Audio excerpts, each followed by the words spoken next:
Sa mundo ng Hunter x Hunter, madalas nating tinitignan ang mga calamities ng Dark Continent bilang mga halimaw na likas na ipinanganak mula sa isang lupang mas malupit pa kaysa sa anumang lugar sa known world. Pero may isang teoryang unti-unting lumalakas sa mga hunters at scholars.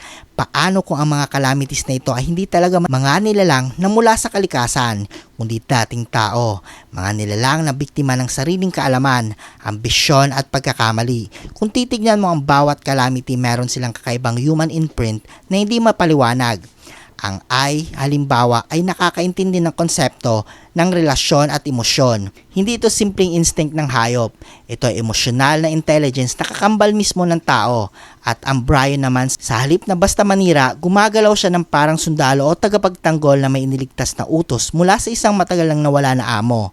At samantala ang Hellbell parasites ay parang kumokontrol hindi lang sa katawan kundi pati sa pag-iisip, emosyon at mismong personalidad ng tao. At para sa isang naligaw na Nen ability na naging biological entity at ayon sa lumang teksto ni Don Frakes, may mga natuklasang istruktura sa Dark Continent na hindi gawa ng hayop, mga tore, balangkas na lungsod at palatandaan ng dating matataas na sibilisasyon.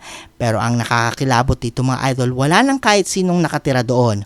At ang teorya ngayon ng ilang eksperto ay maaaring ang sinaunang sibilisasyong ito ay nagkamali ng paggamit ng Nen. Nag-eksperimento sa buhay, kamatayan at emosyon at immortalidad hanggang sa mismong Nen ang lumamon sa kanila at binago ang kanilang anyo. At mismo ang ekspedisyon ng V5 ang nagpapakita ng bakas nito. Merong mga team na nakabalik na buhay pero parang walang kaluluwa o identity.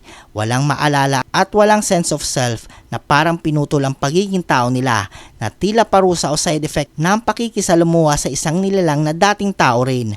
May haka-haka pa mga idol na ang calamities ay hindi talaga kaaway kundi mga survivor.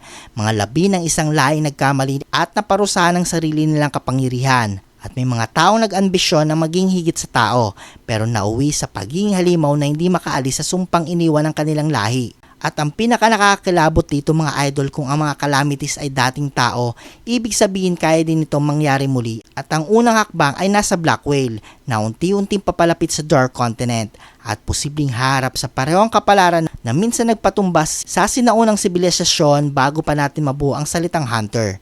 Kung nagustuhan mo ang video nito, huwag niyong kalimutang mag-like at subscribe at i-hit ang notification bell button para updated kayo palagi sa ating video.